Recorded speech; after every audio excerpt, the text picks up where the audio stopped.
Willkommen beim Erklärer.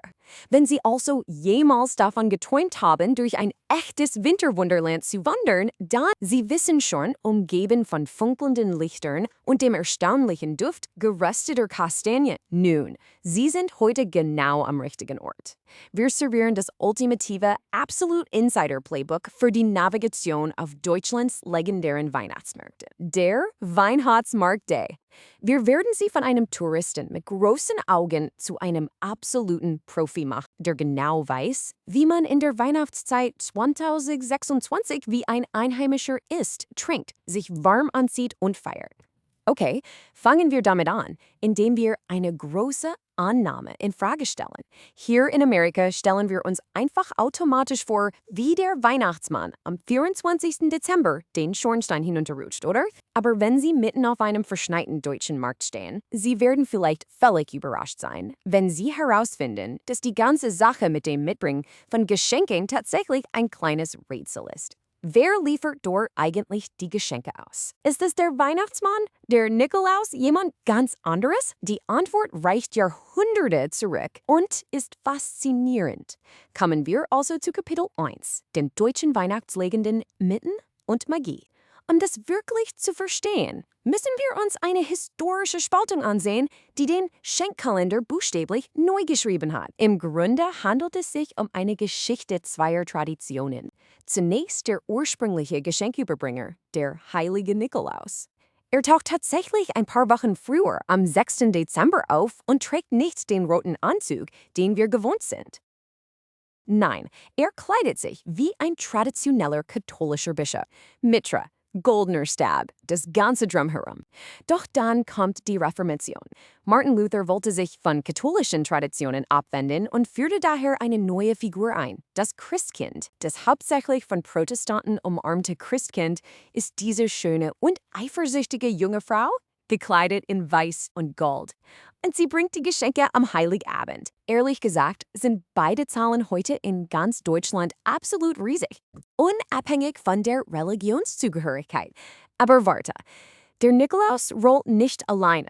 Und wenn Sie dachten, ein Stück Kohle zu bekommen sei ein schlechtes Geschäft, dann seien Sie vorsichtig mit der Krampf- und Nackenwurzelpraxis. Diese Kerle sind zerlumpte, teuflische, waffenschwingende Gefährten und ihre Aufgabe besteht darin, sich schlecht benehmenden Kindern leicht Angst einzujagen. Es ist eine solche Reise, weil sie zeigt, dass deutsche Traditionen nicht nur Zuckerflammen und Süßes sind. Sie sind von dieser lustigen, unheimlichen, alpinen Dunkelheit völlig begeistert. Und hören Sie, diese Märkte sind definitiv keine modernen Touristenfallen, die von irgendeinem Reisebüro erfunden wurden. Schauen Sie sich einfach diese Zeitleiste an. Der Münchner Markt bei Marienplatz reicht bis ins 14. Jahrhundert zurück. Der Markt in der Dresdner Straße wurde 1464 gegründet.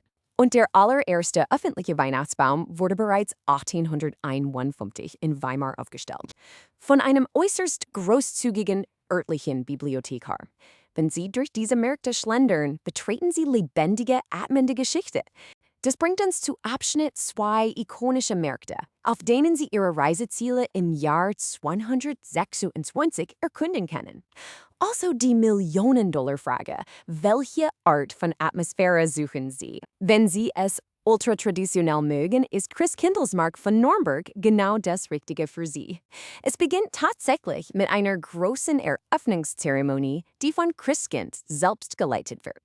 Und es ist im Grunde die unbestrittene Lebkuchen oder Lebkuchen Hauptstadt der Welt. Aber hey, wenn Sie es etwas wilder mögen, richten Sie Ihren Kompass auf Münchens Heiratspläne. Der riesige 25-Meter-Baum und die gemütliche bayerische Volksmusik sind dir sicher aufgefallen, aber du bekommst auch den Krampuslauf, im wahrsten Sinne des Wortes der Krampuslauf. Stellen Sie sich Dutzende von Menschen vor, die als furchterregende, gehörnte Kreaturen verkleidet durch die Straßen rennen. Es ist wild. Oder vielleicht möchten Sie einen ganz anderen Geschmack. In Dresden befindet sich Deutschlands ältester Markt, der Straßenmarkt. Wenn man dort landet, muss man im wahrsten Sinne des Wortes versuchen, das gestohlene Dresden zu. Es ist dieses unglaubliche, ikonische Früchtebrot voller Nüsse, Marzipan, Gewürze und komplett in Puderzucker eingehüllt. Dann ist da noch Kelm. Kellner.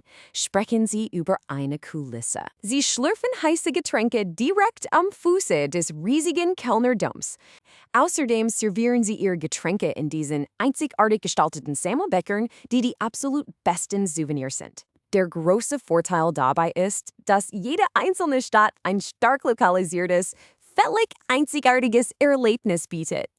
Okay, lass uns in Abschnitt 3 über das Essen sprechen und das Weihnachtsmenü mit einer Kostprobe von Weihnachtsmärkte genießen. Betrachten Sie dies als Ihren ultimativen Spickzettel für herzhafte und Schauen Sie, Sie müssen nicht fließend sprechen, aber wenn Sie diese Begriffe weglassen, werden Sie auf jeden Fall wie ein Einheimischer. Als erstes gibt es die Brotwurst, die legendäre Grillwurst, die normalerweise kochend heiß in einem knusprigen Brätchen serviert wird. Dann folgen Sie einfach Ihrer Nase zu die brannten Mondelen. Das sind die heißen, klebrigen gerösteten Mandeln, die einem in kleinen Papiertüten. Und schließlich Ihr Labekuck, der berühmt-würzige, weiche Lebkuchen, über den wir gerade gesprochen haben. Und natürlich brauchen Sie etwas, das all das herunterspült und Sie auftaut. Ihr Glühwein ist hier der unbestrittene Star. Es ist ein kochend heißer, schimmeliger Rotwein voller Zimt, Nelken und Orangenschale. Wenn Sie Kinder dabei haben oder einfach auf Alkohol verzichten möchten, greifen Sie zu Ihrem Kinderpunsch, einer wirklich köstlichen, süßen, scharfen Saftmischung. Wenn Sie aber auf der Suche nach absoluter Theatermagie sind, müssen Sie Day für Ihr Lied und Ihre Bola bestellen. Im Ernst? Sie nehmen einen mit Rum getränkten Zuckerhut, zünden ihn an, lassen ihn karamellisieren und direkt in einen Bottich mit Schimmelwein tröpfeln. Es ist ein totales Spektakel. Oh, und ein kurzer Tipp. Ihre Getränke erhalten Sie in Keramikbechern, für die Sie eine kleine Anzahlung leisten, einen sogenannten Fonds. Sie erhalten Ihr Geld zurück, wenn Sie die Tasse zurückgeben, oder Sie behalten sie einfach als Andenken. Okay? Ich möchte es mit einer kugelsicheren Phrase bewähren. Sie können buchstäblich an jedem Stand mit herzhaftem Imbiss 2 davon mitnehmen. Bereit? Ich bin ganz mit Senf. Bitte. Also bitte 1 mit Senf. Sägen Sie das einfach mit etwas Selbstvertrauen, wenn Sie Ihre Bratwurst bestellen. Geben Sie ein paar Euro ab und los geht's. Sofortiger Respekt vom Verkäufer. Aber hör zu, alle heißen Würstchen der Welt werden dich nicht retten, wenn du dir den Schwanz abfrierst. Willkommen im 4. Abschnitt, dem Überleben im deutschen Winter.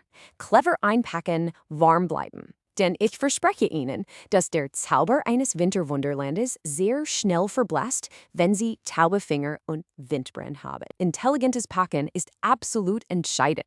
Laut Kaltwetter-Experten wie Koscha reicht es einfach nicht aus, eine riesige, schwere Jacke anzuziehen. Sie benötigen ein spezielles dreistufiges System.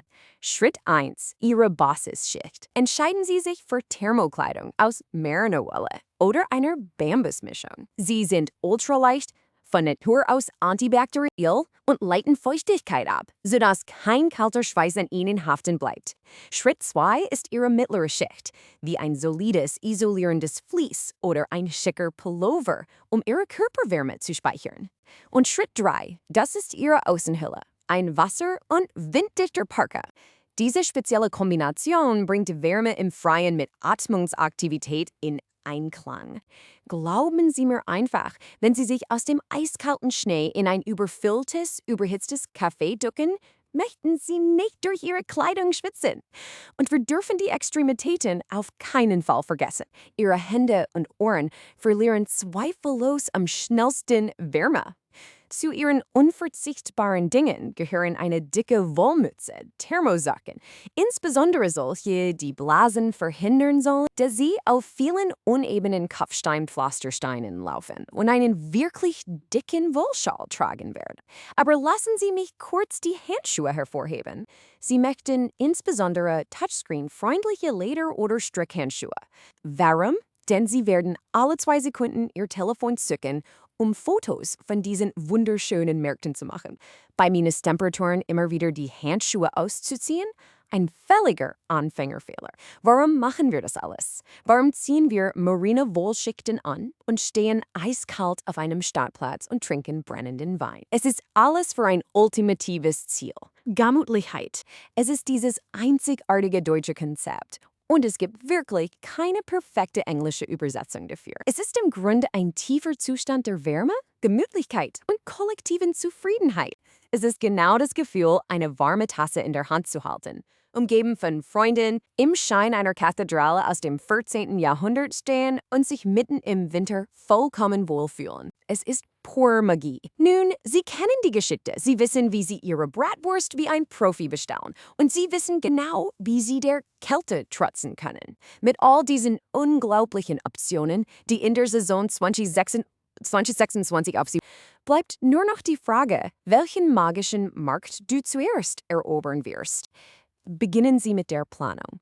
Bleiben Sie gemütlich und ich erwische Sie beim nächsten Erklärer.